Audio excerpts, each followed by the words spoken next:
Par le pouvoir du crâne ancestral. Point Break ou Bad Boys 2? Attrape le chat!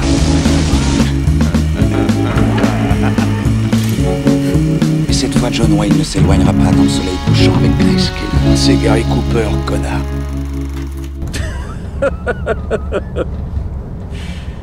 Je déconne.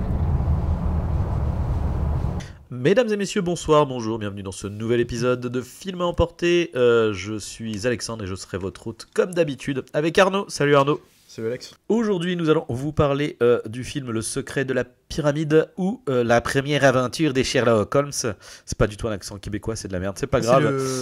Young Sherlock Holmes en version originale, réalisé par Barry Levinson, sorti en 1985, avec Nicholas Rowe, Alan Cox, Sophie Ward, Anthony Higgins, Suzanne Fleetwood, Freddie Jones, Nigel Stock, Roger Ashton Griffith. C'est donc l'histoire des premières aventures de Sherlock Holmes.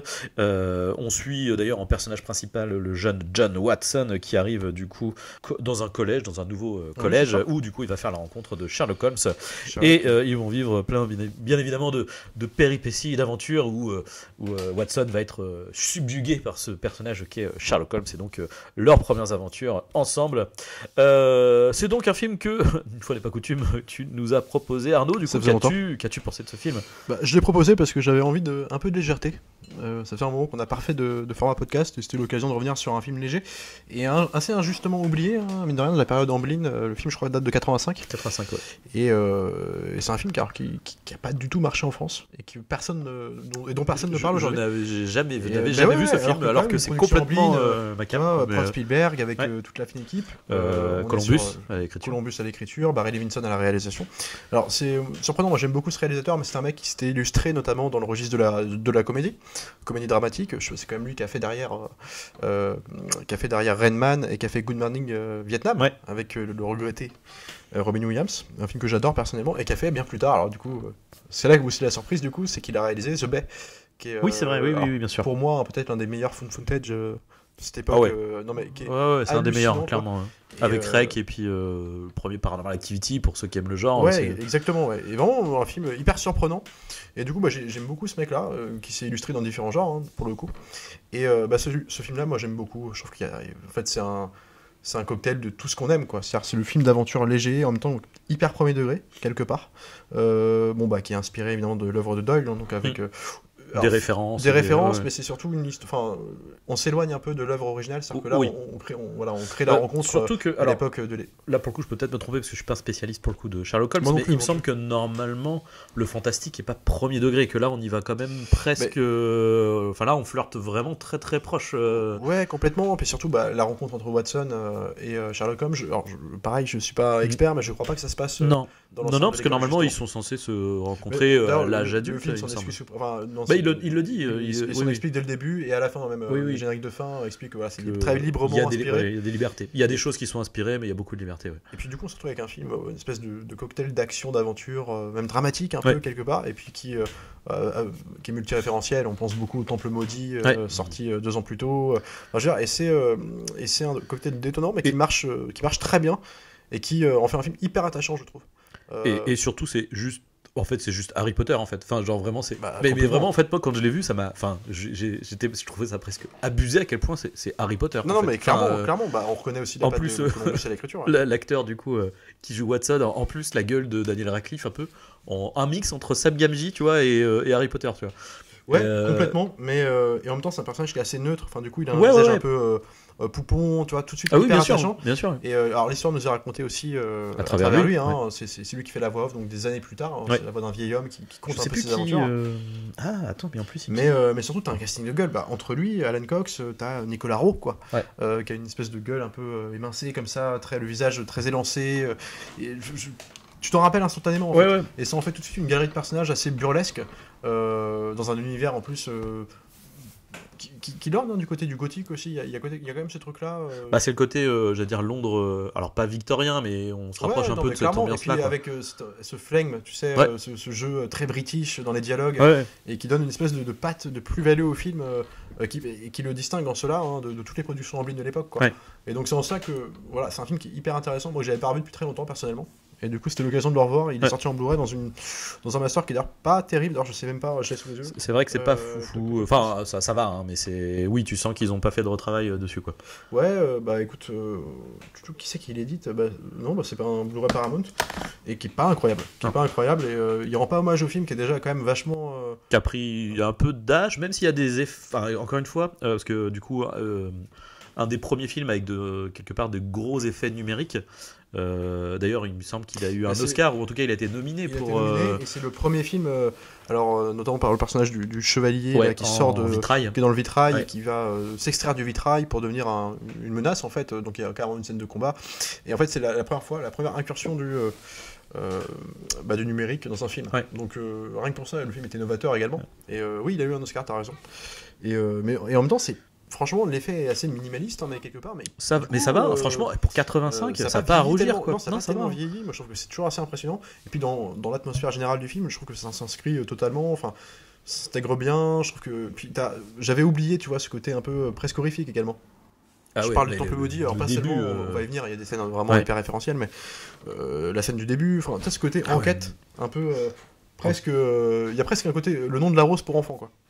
Que j'aime beaucoup, moi. Et puis même, enfin, il y a des images un peu cauchemardesques pour un gamin, surtout que c'est d'entrée de jeu là, le coup du pigeon. On zombie, a été marqués tous les deux par l'espèce de poulet rôti zombie qui prend vie dans les mains du mec qui veut le bouffer. D'une des premières victimes, je crois que c'est la première victime d'ailleurs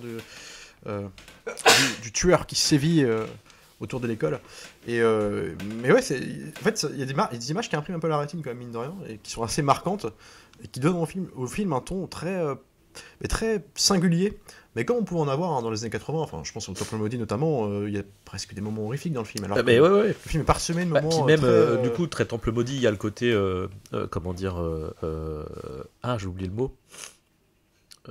Sacrifice humain, qui est pas aussi trashose parce que bon, on n'arrache pas le cœur, mais n'empêche que visuellement, t'as quand même le coup de la cire chaude sur la pauvre gamine qui est, enfin, c'est, c'est assez badant comme imagerie. Ouais, puis tu retrouves tout il y a un truc que j'aime beaucoup aussi, on est dans une école, une espèce de bâtiment avec des salles de classe gigantesques, on retrouve un peu cette ambiance un peu que j'aime beaucoup, moi notamment, tu sais, des dortoirs avec des lignes de fuite à perte de vue. Et en fait, ça grouille de monde aussi, enfin, tu crois à cette école, tu crois à la vie de cette école, il y a vraiment un truc qui est assez impressionnant. Et encore une fois, Harry Potter avant l'heure, c'est-à-dire que tu as vraiment cette dynamique de... on va de cours en cours, toute l'histoire tourne autour de cette école. En fait, c'est à la fois dans l'école et à côté, quoi. Complètement.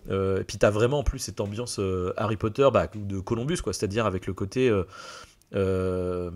très proche de. Tu sais, c'est pas Noël, mais c'est proche, tu vois. Tu vas toujours avoir le côté la neige, ils sont tous avec leurs écharpes, même si ça se passe, il me semble quand même. Alors, c'est quand même sur un temps restreint, c'est pas comme Harry Potter où c'est toute l'année, mais t'as quand même ce truc-là qui est. T'as cette patina, et puis t'as ce côté. D'ailleurs, anecdote, ils ont parsemé vraiment toute la cour de l'école avec de la fausse neige, et ils ont abîmé la pelouse en cela. Et du coup, c'est Spielberg lui-même qui a dû rembourser une partie des dégâts. Donc, c'était pour vous dire, c'était aussi les films qui étaient pétés de thunes à l'époque, c'était quand même un budget de 18 millions. Et il en a rapporté 68 millions, mais avec l'inflation, ça reste un gros budget pour l'époque. Donc, mais c'était aussi fabriqué par des vrais artisans, quoi. Avec à l'ancienne, avec à la fois avec un regard sur le futur, avec cette approche du numérique un peu. Tu vois, c'était aussi un film novateur. T'avais les constructions de décors quand même, parce que je pense à t'as l'espèce d'hôtel de pyramide quand t'es à l'intérieur. Plutôt, et puis t'as aussi même il me semble l'extérieur, il me semble c'est tout à la fin. L'espèce de truc en bois qui fait presque pirate d'ailleurs. Exactement. À la fin, ça fait un peu pirate abandonné. Un espèce de cocktail explosif, de mélange de genres. Comme ça, on sait pas trop. En fait, t'achètes tout parce que c'est bien amené dans le scénario. Et c'est un film qui est très limpide, qui se suit très facilement et qui peut toucher également les enfants que les adultes. Enfin, tu vois, il y a vraiment un truc de nostalgie qui marche beaucoup avec ce film-là. Carrément. Et j'aime beaucoup aussi le côté studio presque assumé, quoi. Il y a des moments où, tu sais, une espèce de comment on dit, en fait, t'as une espèce de panorama un peu sur le Londres de cette époque-là, où en fait tu vois très clairement au fond que on est sur du man painting et à la fois du studio. Mais ça marche. En fait, ça donne un ton, une espèce d'atmosphère au film qui est très particulière. Et puis encore une fois, comme t'as cette espèce de mélange entre réalisme premier degré comment dire, fantastique, film pour enfants. Enfin, en fait, le tout fait que ça matche bien, quoi. Puis t'as la photo aussi qui joue beaucoup aussi là-dessus, sur cette ambiance un peu particulière. Oui. Alors du coup, je ne le connaissais pas, c'est Goldblatt, Stephen Goldblatt qui a fait la photo, et je trouve qu'elle est quand même assez... Alors déjà, elle se marie bien à l'atmosphère générale du film, et en plus, elle est assez...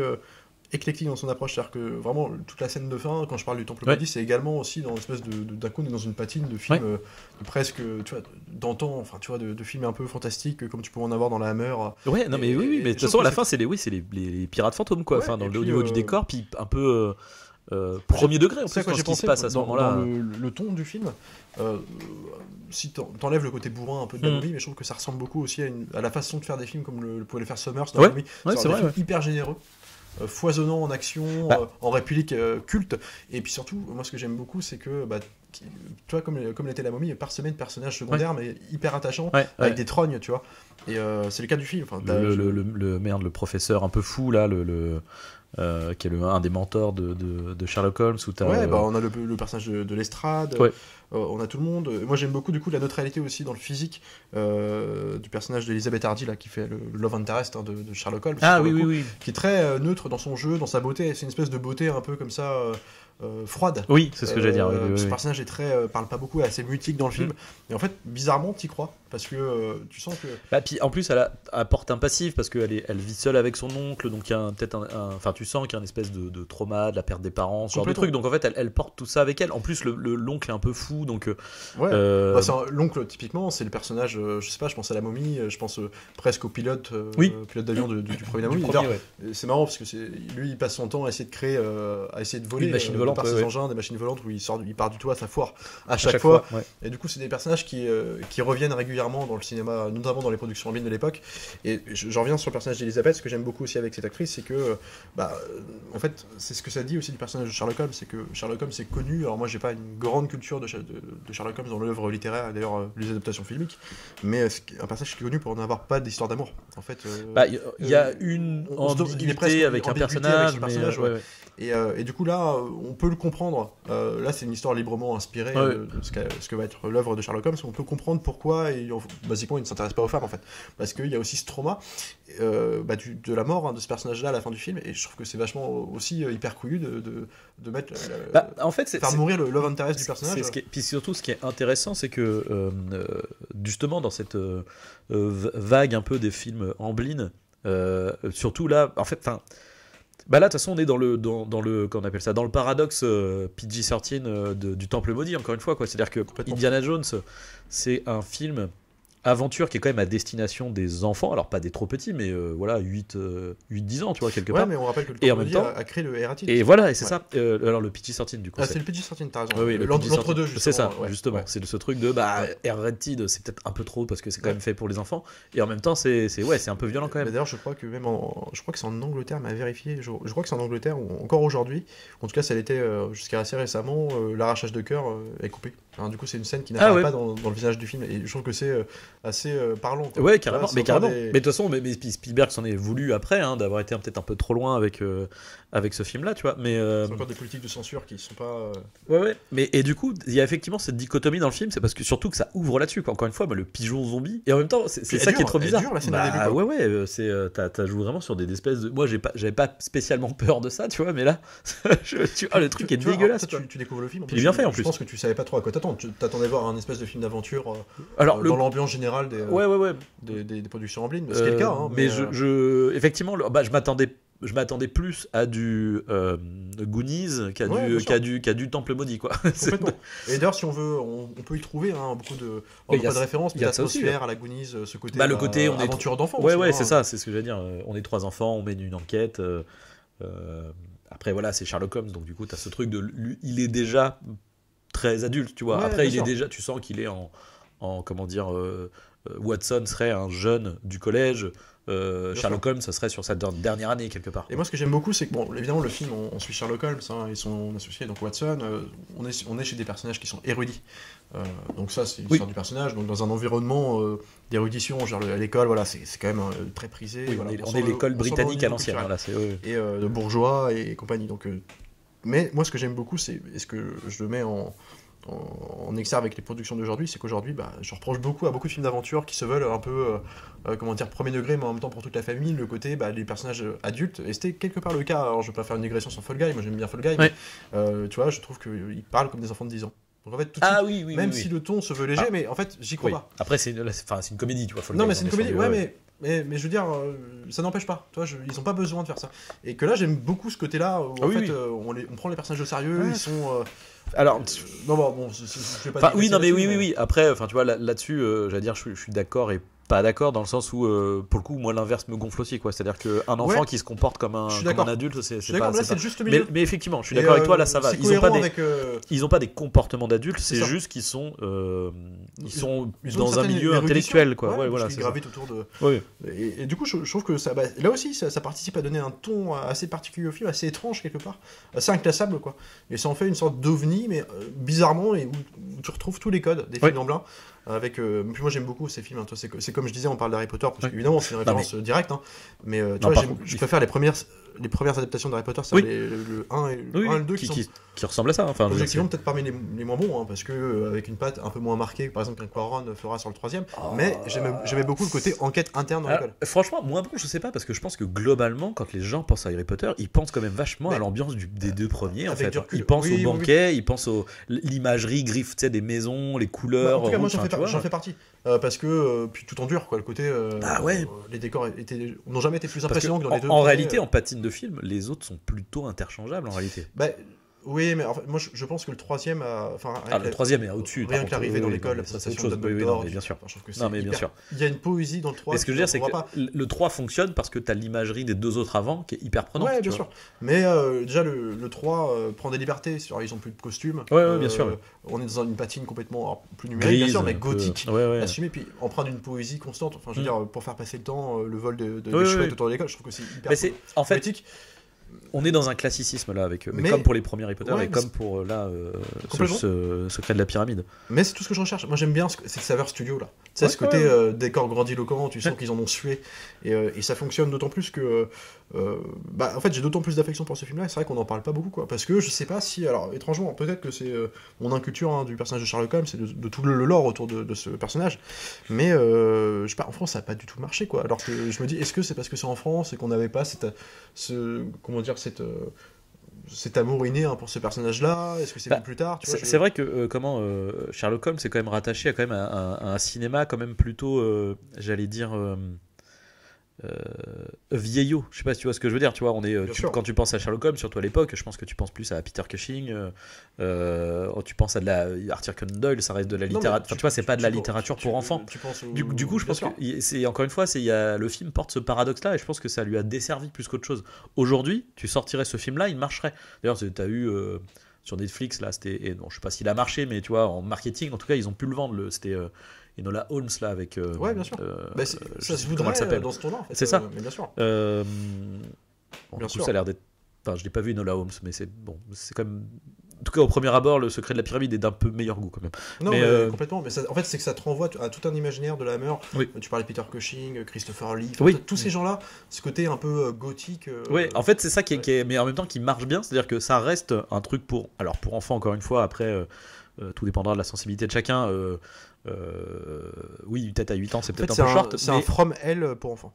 Ouais, mais non, mais en fait c'est ça, c'est que ça porte, c'est presque un film, alors peut-être pas film d'horreur non plus, pas à ce point-là, mais avec, film d'aventure un peu, pour enfants, quoi. Bien sûr. Mais par contre, je suis désolé, il faut qu'on revienne sur Harry Potter parce que c'est quand même abusé en fait. Enfin, c'est-à-dire que moi je n'arrive pas à j'ai une vraie, parce que j'ai cherché un peu, tu vois, en me disant est-ce qu'il y a est-ce que J.K. Rowling a mis ça dans ses références ou quelque chose, quoi. Parce que, en termes d'histoire, je veux dire, on est vraiment entre Harry Potter 1 et 2, quoi. C'est-à-dire que tu as le méchant professeur qui est en plus un espèce de professeur un peu esthète ou qui va faire de l'escrime avec le héros, comme l'autre qui fait le duel avec. Clairement, la scène du duel entre Drago ou Alan Rickman et Gilderoy Lockhart. très simplement, enfin, c'est un personnage qui est baroque, Ouais. qui fonctionne d'autant plus que Ouais. parce que c'est Branagh qui le joue, Ouais. avec le charme anglais, son flegme, son côté un peu dissonant dans l'ambiance générale du film. Ouais. Et là, clairement, c'est exactement ce type de personnage que tu vas retrouver Ouais, dans ouais, tout le long du film. mais par contre en premier degré. Enfin, c'est ça, En c'est que premier c'est que degré. Lockhart lui est un personnage de comédie. Ouais, pas que. Regarde le personnage du père de Elisabeth, justement, qui est quand même complètement barre. Enfin, Oui, oui, oui. Ce que je veux dire, c'est qu'on a les mêmes archétypes de personnages. En fait, si Lockhart avait été premier degré, ça aurait été le méchant de Secret de la très Pyramide, clairement. en fait. Et puis, moi, j'aime beaucoup ce côté twist, mais en même temps qui est bien amené, puis en plus, où, vraiment, Qui fonctionne, ouais. à la ouais. fin, il te donne un combat, t'as l'impression d'être dans Pirates des Caraïbes, limite. Ouais. Et en fait, tu Bah, te puis dis, dur en plus, parce que t'as quand même la mort ouais. d'un personnage, enfin, ça va un peu loin quand même, exactement. quelque part. Et ça assume le côté dramatique aussi de ces histoires-là, et c'est pour ça. Alors, est-ce que c'est. Alors, c'est peut-être pour ça aussi que le film n'a pas fonctionné. C'est sûrement la raison, d'ailleurs, je me dis, cette espèce de mariage de ton. Parfois improbable, moi qui je trouve fonctionne bien, ça en fait un cocktail qui est vraiment Ouais. mais c'est peut-être ça aussi, parce que c'est pour les enfants, en même temps c'est violent. Mais c'est ça en fait, c'est que c'est pour, pas vraiment un film familial. Mais après en même temps, et le truc c'est que, enfin, alors c'est pas un film familial et en même temps c'est peut-être trop enfantin par rapport à un Indiana Jones, tu vois. Clairement. Indiana Jones, tu peux plus facilement, j'allais dire en tant que daron, tu vois, te dire je vais voir Indiana Jones que effectivement je vais aller voir Young Sherlock Holmes. Ça le fait peut-être un peu moins quoi, tu vois. C'est que ça fait très film de Noël aussi. Enfin, Et aussi, typiquement, ouais. quand on parle Mais de de toute façon, Columbus, oui. on reconnaît toute la patte. Alors c'est pas John Williams à la musique, hein. D'ailleurs j'ai c'est Bruce Grunton. Et moi, alors pour le coup, la musique, la BO du film, en fait, il y a pas mal de thèmes qui parsèment le film. Et je trouve que notamment sur toute la dernière demi-heure, tout ce qui se passe dans la pyramide, je trouve que c'est assez marquant, quoi.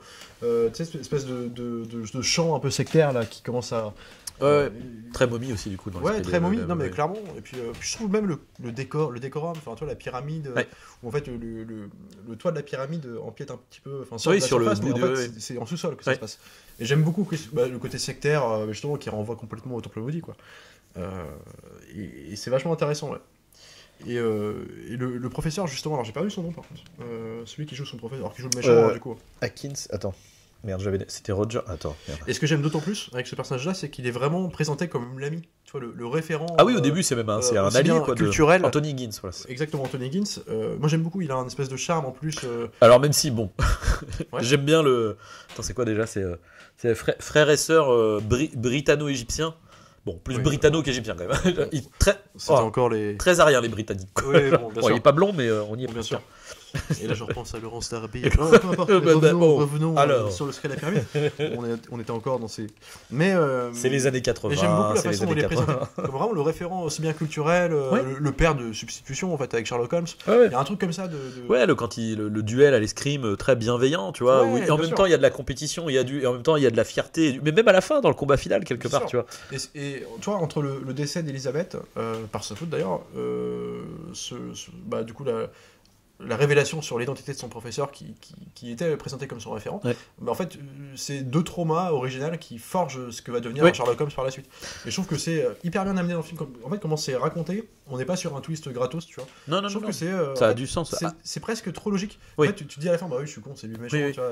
Après, il y a. Tu peux moins t'attendre à son association avec la nana, pour le coup, là, qui est un peu plus burlesque, pour le coup. Carrément, mais qui est presque flippante, quoi. Alors, même si au début, c'est rigolo, parce que pareil, encore une fois, sa sœur, du coup, qui est l'infirmière de l'école, encore dans le délire, encore une fois, c'est très pomme fraîche, quoi. Enfin, vraiment, on est même par rapport au film, tu vois. Après, vu que Chris Columbus a écrit ce film-là, c'est sûr que comment dire, forcément, quand il a fait Harry Potter, il n'a pas pu ne pas y penser, je pense. Mais en même temps, moi, encore une fois, ce qui attise ma curiosité, c'est vraiment plus par rapport à J.K. Rowling. Enfin, en fait, c'est pas possible, elle n'a pas pu ne pas penser à ce film en faisant Harry Potter, tu vois. Je pense qu'elle y a pensé, à mon avis, puis ça fait partie, pour le coup, d'une culture anglo-saxonne. Oui, peut-être après.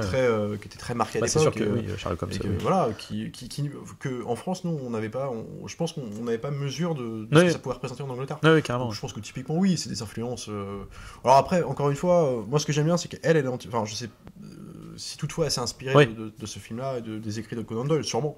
Mais je trouve qu'elle en tire aussi, elle réussit à faire quelque chose avec sa propre identité. Ah mais bien sûr, bien sûr. Mais effectivement, on peut n'y voir que des. C'est là où, effectivement, on va dire peut-être l'injustice de ce film vis-à-vis de, tu vois, peut-être du succès. Oui, que pas autant. En fait, c'est écrasé par le succès d'Harry Potter. Bah non, c'est pas écrasé par Harry Potter. C'est quand il est sorti trop tôt ce film, en fait. Peut-être, ouais. Peut-être. Tu vois, parce que Harry Potter quelque part est un peu dans cette dynamique de, c'est un film d'aventure pour les enfants et en même temps.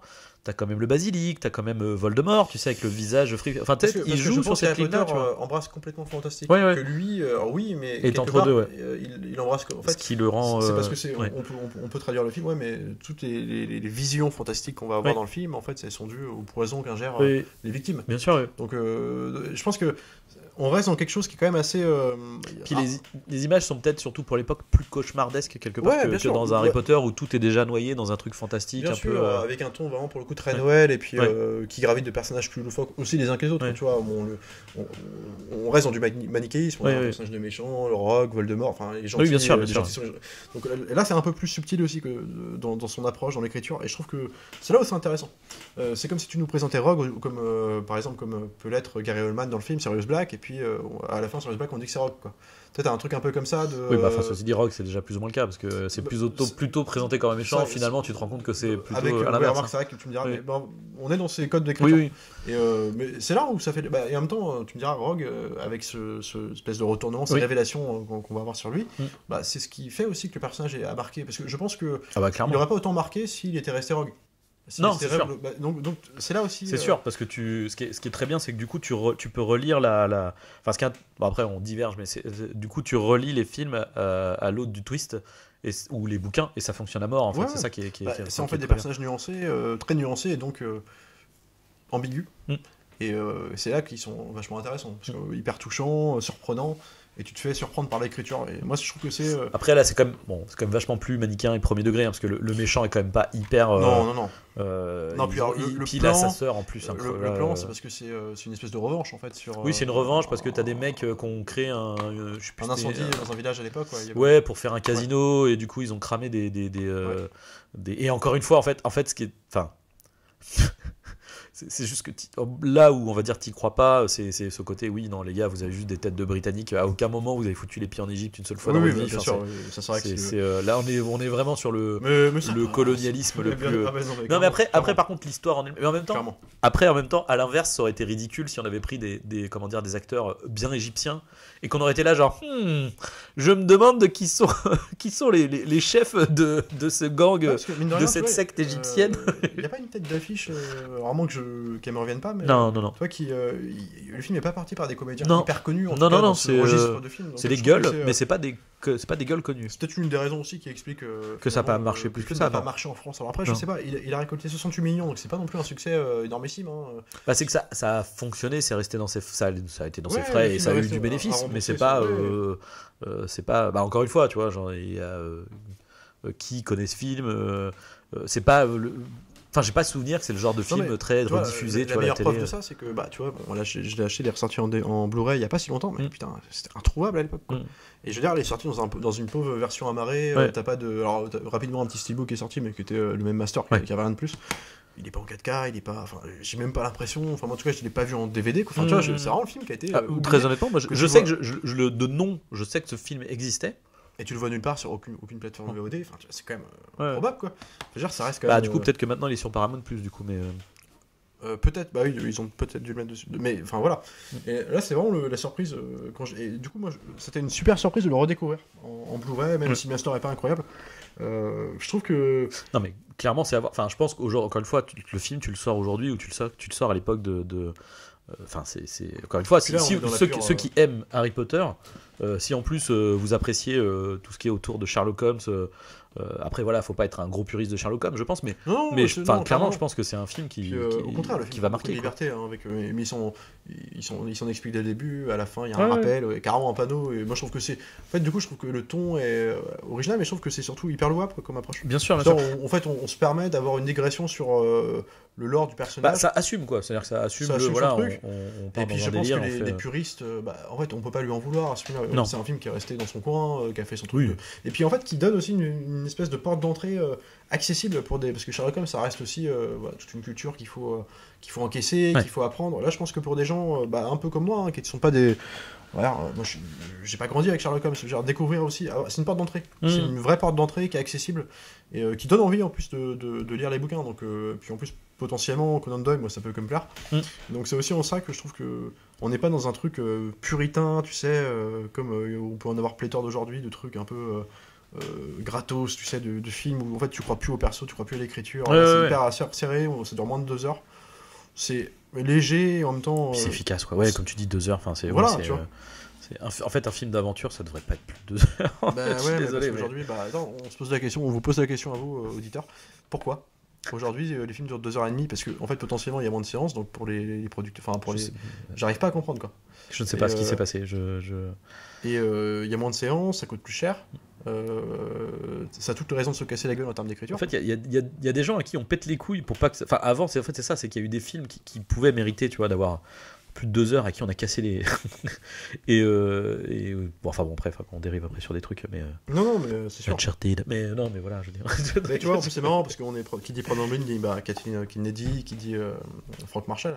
Et tu vois, mais c'est l'époque aujourd'hui avec Kathleen Kennedy quoi. Oui. Alors que j'ai retrouvé moi. Mais il n'y a plus que Kathleen Kennedy, c'est peut-être ça le problème.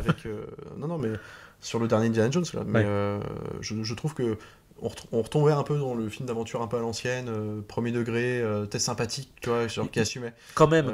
Après, Mangold a quand même cette. Comment dire. C'est encore un réalisateur entre guillemets qui est encore entre deux temps, tu vois. C'est un bon élève, c'est un mec qui rend des très bonnes copies, mais c'est un mec qui est issu du cinéma à l'ancienne et qui respecte ses maîtres entre guillemets. Mais du coup, je trouve qu'il arrive. Tu sens cette approche dans le découpage, dans le montage, ce genre de truc. Tu sens cette approche là encore, tu vois. Tu sens que c'est pas, tu sens que dans Indiana Jones le dernier, le 5, tu sens que les séquences sont pas des trucs interchangeables avec 8 caméras en même temps et puis que les mecs ils ont vu ça à la zob au dernier moment, tu vois, en mode on va prendre le plan large et puis on va prendre ça à côté, tu vois, mais non, tu sens que ça a été pensé et tout. Ouais. Et ça fait partie de cinéma de l'époque, je trouve. D'ailleurs, il faut que je revoie le film parce que j'ai appris là que justement, je regardais l'acteur qui joue Watson, le jeune là, en fait, Cox, il a une poussée de croissance dans le film apparemment. Qui fait qu'il a pris vraiment parce que le film a dû se tourner sur quelques mois.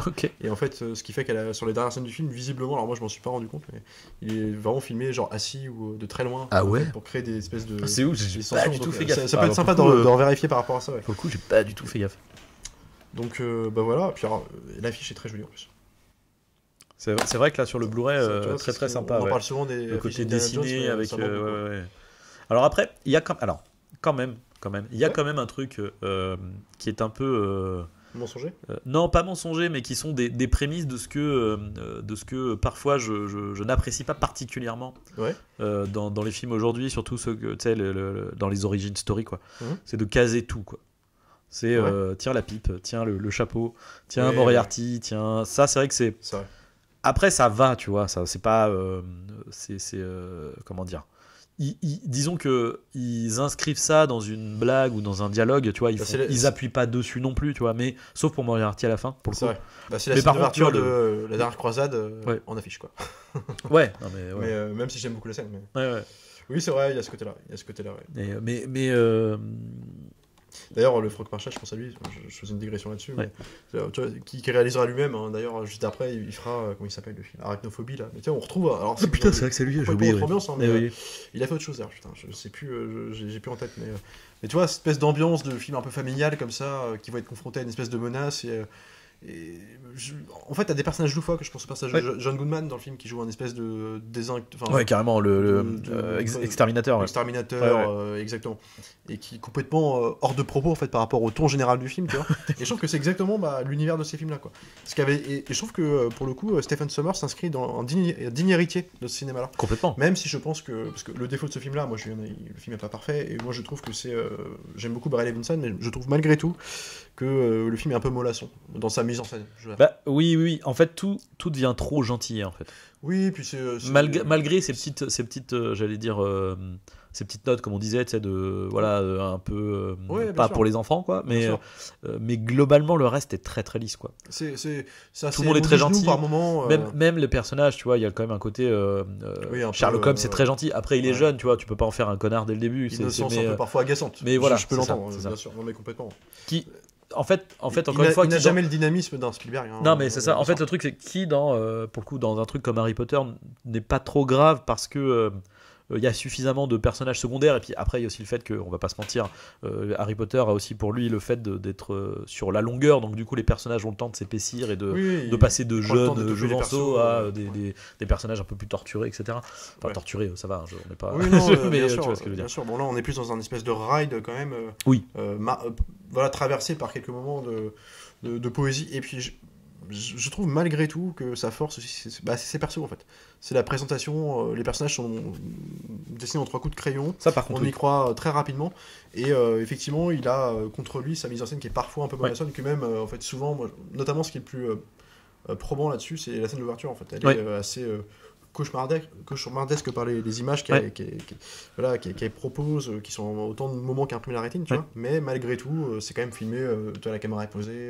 C'est très fonctionnel. On est sur Et puis le problème de cette mise en scène fonctionnelle, c'est que même si pour le coup je trouve que ça fait partie du charme du film, les décors un peu très voyants de studio, en fait ça les sublime jamais. C'est-à-dire que il y a un manque d'envergure quand même. Tu vois, la différence d'un Harry Potter de Columbus. Qui a quand même un peu plus de gueule, quoi. Oui, bien sûr. Et puis, parce que je pense aussi que la mise en scène ne l'aide pas. Oui, c'est ça. Là-dessus. Toi, je pense un peu à un problème comme Johnson dans Jurassic Park 3, où en fait tu vas sentir le côté fake, le côté un peu carton-pâte parfois, parce que il sait pas le filmer. C'est pas le sublimer. Non. Et donc, c'est pour ça qu'il n'y aura pas la magie d'un truc comme évidemment quand tu mets un Spielberg en pleine possession de ses moyens sur le Temple maudit, qui est comme la grosse référence du film. Mais un espèce de truc. C'est sûr, c'est pas à ce niveau-là. Mais par contre, ça vaut clairement, tous les films en blind. Encore une fois, je vais le redire. Harry Potter, enfin je veux dire. C'est toujours les mêmes en fait, mais combien de nanars. Non mais bien sûr, pour le coup, les Goonies. Oui, c'est vrai qu'en fait, surtout qu'en vrai, film en blanc, on cite. Pour moi, c'est très largement au niveau des Goonies. Tu vois, les Goonies, moi je l'ai vu petit beaucoup de fois, donc j'ai une espèce. C'est pas le même ton. J'ai une espèce de nostalgie en voyant le film, j'ai une vraie attache sentimentale, mais c'est du même niveau. Et c'est, tu vois, c'est pareil, c'est des vieux briscards. C'est Richard Donner qui avait fait les Goonies. Bon, c'est le même genre de mise en scène, tu vois, c'est hyper fonctionnel, ça marche terriblement. Même si Richard Donner a prouvé qu'il peut avoir des vrais moments de grâce. Effectivement, c'est pas dans les Goonies où il fait preuve de plus d'envergure. Mais bon, pour 2 âmes fatales, après, t'as l'âme fatale 3, tu vois. Oui. Tu vois, il y a des moments pas parfait. Mais il y a des moments de grâce. Moi, j'aime beaucoup Richard Donner pour le coup. Tu vois, puis Superman 1, bien sûr. Pour moi, c'est des très bons réals, tu vois. Mais c'est des mecs qui sont scolaires, qui rendent des très bonnes copies, si tu veux. Tu vois, comme l'est Barry Levinson, quelque part. Tu vois, Good Morning Vietnam, c'est pas la mise en scène qui fait que le film est génial. Et encore moins Redman, pour le coup. Moi, j'aime beaucoup Redman, mais c'est l'histoire qui emporte le tout, quoi. Donc voilà, ça fait partie de Après, là où j'allais dire en minimalisme, du coup, The Bay est peut-être un de ses meilleurs films aussi. Je pense en termes de réalisation, d'intelligence du montage, je trouve que c'est son plus. Évidemment, on peut pas le comparer, c'est pas le même temps du film. Je trouve que c'est un film qui, en tout cas, vraiment, je le conseille parce que c'est pas un film qui est très connu lui aussi, The Bay, à part pour les geeks purulents comme nous, mais c'est un des putains de films des années 2010 en termes de cinéma d'horreur. Il est jamais cité. Le film, il est traumatisant. Puis et sans être comment on appelle ça, sans être ordurier, quoi. Puis c'est hyper intelligent dans le propos, comment il amène la catastrophe. On est presque sur un film catastrophe horrifique, et puis qui joue avec toutes les peurs. Enfin, il y a un côté vraiment viscéral au film, mais vraiment qui est assez impressionnant. Moi, c'est pas un film que je prends plaisir à me voir tout seul. Alors que tu vois, moi, je bouffe du film d'horreur H24, quoi. Donc il y a quand même un truc. Donc je trouve que c'est hyper malin, et de ce que ça dit aussi sur la société, sur le rapport des politiciens aussi. Puis il y a tous les messages possibles qu'on peut trouver à l'écologie. Voilà. Donc c'est hyper intéressant. Je crois plus qu'il tourne beaucoup lui d'ailleurs. Mais je crois que The Bay c'est un de ses derniers films. Je regardais, je me demande s'il n'a pas participé à des séries, mais comme beaucoup, c'est réalisateur de ces époques-là. Mais en tout cas, moi j'aime bien ce genre de mec qui touche un peu à tous les genres, quoi. Tu vois, le mec qui passe du drame à la comédie, vraiment le ride d'aventure. Après, puis sans que ça soit des. Enfin, tu vois. Ça reste des bons films, quoi. Enfin, tu vois, il n'y a pas de gadin, quoi. Tu vois, je veux dire, c'est le mec, il arrive à passer d'un genre à l'autre sans être absolument à côté de la plaque, toi, tu vois. Ouais. Et puis c'est un des films aussi avec une scène post-générique. Oui, le Sherlock Holmes. Oui. Et du coup, c'est vrai que c'était aussi un format qui était assez surprenant à l'époque, donc ça aussi. C'est vrai que je me suis posé la question parce que du coup, j'ai pas souvenir de l'époque d'avoir vu des. En fait, moi, je pense que la première post-générique que j'ai dû voir, ça doit être genre Pirates des Caraïbes, tu vois. Je sais pas s'il y en a eu d'autres avant. Moi, en fait, j'ai souvenir de l'époque celui-là, générique avec pendant le panneau défilant avec des images. accolé au crédit qui défilait. Quoi. Ouais, mais c'est rarement des images de l'or, tu vois. Ouais, puis c'est pas des Parce que là, scènes, c'est ça, c'est vraiment une scène, techniquement, c'est une scène que tu mets de cliffhanger à la fin d'un film, quoi, tu vois. Non, moi je pensais plutôt, toi, des images de genre d'acteurs que tu as vu tout le film qui sont en train de danser. Oui, mais c'est ça, c'est les. On célèbre, voilà. C'est les. Qu'on appelle ça, souvent, c'est des. Des espèces de photos de coulisses ou des trucs comme ça. Oui, les. Coulisses qui sont prises en série. J'ai plus le mot, c'est terrible. Comme un connard, je l'ai en anglais, mais pas en. Bon, bref. 7, quelque chose, non les bloopers. Comment on appelle ça les moments. On le mettra dans le bêtisier. Putain, oui, voilà, bah, un peu n'importe quoi. Oui, bah, il est dans ces voilà, souvent c'est un peu ça. C'est vrai que le cliffhanger, t'as raison, j'ai pas de souvenir, en tout cas hyper marqué. T'as quoi? T'as Van Helsing, je crois. Comment ça le fait? Mais peut-être que parce que c'est. Alors, du coup, peut-être, là pour le coup, je sais pas, parce que je connais pas bien le genre, ni le. C'est peut-être justement un gimmick de serial, du coup. Ce qui serait logique que Van Helsing étant entré, c'est l'imagerie Dracula, Hammer et tout. Et donc, du coup, merde, là, du coup, c'est peut-être pour ça aussi qu'ils font ça. Oui, peut-être. Mais en tout cas, voilà, clairement, c'est un très. Du coup, moi, je l'ai découvert pour le podcast, c'était vraiment super cool. Franchement, j'allais dire. Coup de cœur mignon, quoi. Enfin, c'est vraiment, oui, non, mais c'est absolument pas un grand film. Voilà, vous voulez autre chose qu'Harry Potter, ben regardez ça. Voilà, c'est Harry Potter avant Harry Potter. Film familial qu'on se met à Noël. Il plaît à tout le monde. Harry Jones, Harry Jones Potter. Bah, exactement. Non, moi je pense que ça plaira à toute cette frange de la population, mais comme nous, qui a grandi avec ces films-là. Ah ouais, non, mais bizarrement, c'est un film qui est fait pour nous, quoi. Moi, j'avais vu un petit, mais tu vois. J'avais pas non plus. Enfin, j'en avais pas un souvenir qui était hyper. Parce que je pense que le film n'est pas. Comment dire. Tu vois, c'est pas un film que tu vas. Comment dire, que tu as envie de revoir tout de suite, parce que c'est aussi un ton qui est particulier, mais il est pas aussi marquant que tout pouvait être. Mais en même temps, à cette époque-là, mec, t'avais Indiana Jones, il était entre le 2 et le 3e, t'as les Goonies qui étaient en 84, un an avant, enfin voilà, donc t'as eu des succès populaires qui l'ont devancé aussi. Mais il mérite sa place dans le lot, et puis surtout comme étant une des adaptations, alors adaptation du coup libre, mais comme une des inspirations, et comme surtout sur une des productions en ligne qui mérite le détour, quoi. Ouais, carrément. Pas se mentir, il y a eu des ratés également, lui ça fait partie du haut du panier, quoi. Donc écoutez, voilà, c'était notre retour sur ce film fort sympathique.